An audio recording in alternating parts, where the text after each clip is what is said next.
Olá, tudo bem? Nós estamos aqui mais uma vez para estudarmos a Palavra de Deus através do guia do estudo da lição da Escola Sabatina. E aproveitando para falar da Escola Sabatina, do guia do estudo, nós estamos chegando ao final de um trimestre e queremos convidar você a continuar estudando com a gente, adquirindo o seu novo guia de estudo. Não se esqueça de comprar a sua lição, é muito importante para a sua comunhão, para o seu aprendizado, para o seu crescimento, assim também para o nosso também.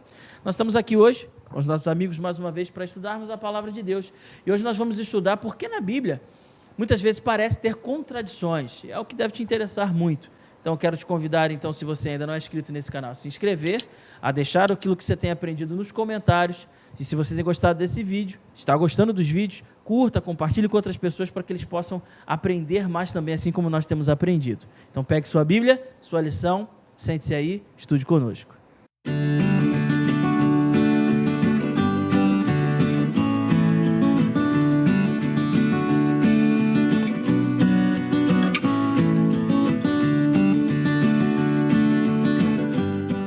Muito bem, vamos então, mais uma vez, iniciar o estudo dessa lição, o estudo da Palavra de Deus, como oração. Pastor Fábio, você ora para a gente? Com certeza, vamos orar? Muito obrigado, Senhor Jesus Cristo, pela oportunidade que nós temos agora de poder abrir a Tua Palavra. Que o Senhor, que a presença do Teu Espírito Santo se faça presente em nossa vida, para podermos compreender mais um pouquinho sobre uma porção da Tua Palavra, que isso venha modificar cada vez mais a nossa vida e que venhamos ser semelhantes a Ti, meu Pai. Te agradecemos por tudo com o perdão dos nossos pecados, em nome do Senhor Jesus. Amém, Pai. Amém. Nossa, é muito bom quando nós estamos reunidos para estudar a Palavra de Deus, principalmente um tema que é de interesse de todo mundo, né? Essa questão das contradições.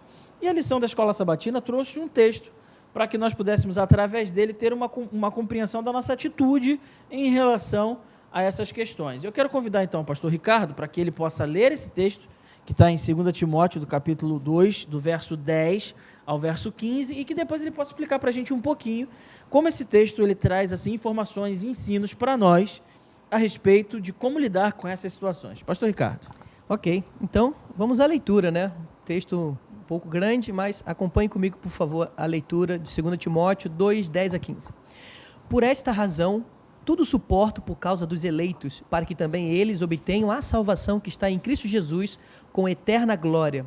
Fiel é esta palavra: se já morremos com ele, também viveremos com ele. Se perseveramos, também com ele reinaremos. Se o negamos, ele por sua vez nos negará. Se somos infiéis, ele permanece fiel, pois de maneira nenhuma pode negar-se a si mesmo. Recomenda estas coisas. Dá testemunho solene a todos perante Deus, para que evitem contendas de palavras que para nada aproveitam, exceto para a subversão dos ouvintes. Procura apresentar-te a Deus aprovado, como obreiro que não tem de que se envergonhar, que maneja bem a palavra da verdade. Pastor João e amigos, a carta de Paulo a Timóteo é interessante, porque Timóteo era um jovem pastor. E Paulo o considerava até como um filho, meu filho amado. Paulo, ele ensinava tudo o que ele sabia acerca do evangelho, acerca de liderança para Timóteo, até porque Paulo está preparando Timóteo a liderar a igreja que Paulo, então, conforme os seus evangelismos, estava fundando. E aqui nós percebemos, inclusive, no verso 15, uma ênfase: procura-te estar preparado, maneje bem a palavra. Por que era necessário manejar bem a palavra? Uma vez que nós temos comunhão, relacionamento com Cristo, estudamos a palavra de Deus, as aparentes contradições, elas desaparecem, pelo fato de nós estarmos em comunhão constante, estudando diligentemente a palavra de Deus. Muitas das vezes, existem aparentes contradições justamente pela falta de manejar bem a palavra de Deus. Interessante, pastor Ricardo, porque parece que ele está dizendo isso no verso 14, né? Evitar essas contradições, porque nada tem proveito, e ele está falando aqui de discussões, né? Pessoas que visitavam as igrejas para discutir e tudo mais. Mas eu quero voltar a uma pergunta breve para você. É necessário, então, que eu saiba bem a palavra da verdade, para que eu conheça a verdade, para apresentar para as outras pessoas? É isso mesmo? Como se ela fosse o nosso guia, como se fosse, não, é nosso guia, nossa defesa, nossa espada? Sim, exatamente. A palavra de Deus, o que ela causa em nós, com relação à transformação da vida, é necessário que isso também chegue a outros corações que estão necessitando conhecer do amor de Cristo. Então, uma vez que eu conheça bem a palavra e manejo bem a palavra, eu vou poder ter a compreensão correta de passar aquilo que é a verdade da palavra de Deus, de acordo com a interpretação correta do texto. Muito bem, muito bom. Lucas, então vamos para uma aula prática. Ricardo já falou para a gente da importância do dever de como os servos de Deus, soldados do exército. Quero agora uma coisa prática. Me cita aí uma aparente contradição e me demonstra como essa contradição, na verdade, é uma combinação. Vamos lá. É um texto que é difícil aí de compreensão para muitas pessoas. É o texto de Paulo e Tiago, né? Paulo, no seu livro a Romanos, ele vai falar que a salvação é exclusivamente pela fé. Ele vai bater bastante nesse ponto, salvação pela fé. É o livro até que deu o pontapé inicial aí para as ações de Martinho Lutero contra a igreja dominante da época. E é interessante que algumas pessoas, inclusive o próprio Lutero, não conseguem harmonizar esses textos de Paulo com o texto de Tiago, porque Tiago, lá na sua carta, vai falar também sobre as obras que nós, apesar de termos fé, exercermos fé, essa fé ela vai ser desdobrada, demonstrada de maneira mais prática por meio das obras. Então, as duas coisas se completam. E quando eu vou estudar melhor a Bíblia, como o Ricardo bem disse, quando eu manejar bem a palavra, eu vou conseguir entender que eles não estão em contradição, mas, na verdade, eles estão se harmonizando. Paulo ele está escrevendo a um público diferente, a um público que estava ali extremamente zeloso na guarda da lei, e Paulo vai falar assim, olha, vocês não precisam apenas guardar a lei, mas sim se apegar mais à fé. E Tiago escreve, ele vai se direcionar a um grupo que está justamente no oposto. Pessoas que estavam afastadas, eram os judeus chamamos da diáspora, né? E ali algumas pessoas, justamente para não se parecer muito com os ensinos dos judaizantes, eles queriam apenas ali justificar a sua fé. E Tiago vai falar assim, não, você precisa também das obras, porque as obras vai demonstrar a sua salvação, o seu relacionamento com Cristo. Então, esses dois não estão em contradição, eles estão se completando também.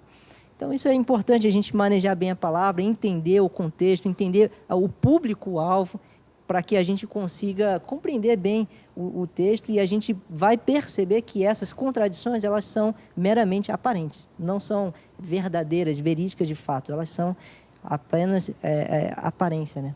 Interessante que o exemplo que você cita é um exemplo que traz luz sobre muitos aspectos, inclusive, né? Nos escritos paulinos, nos escritos de Paulo, a gente tem a maior dificuldade ali de muitas pessoas de entender esse relacionamento de salvação com fé, salvação e lei, e fica muito claro aqui. Eu creio em Deus e sou salvo por isso, mas a partir desse momento eu preciso viver de acordo com aquilo que Ele me disse, e essa aparente contradição ela cai por terra. Mas ainda assim tem gente que não confia no texto bíblico, porque é realmente um texto muito antigo. E na hora de se transmitir, as pessoas costumam até dizer que muita coisa da Bíblia foi adulterada, né? Bem assim.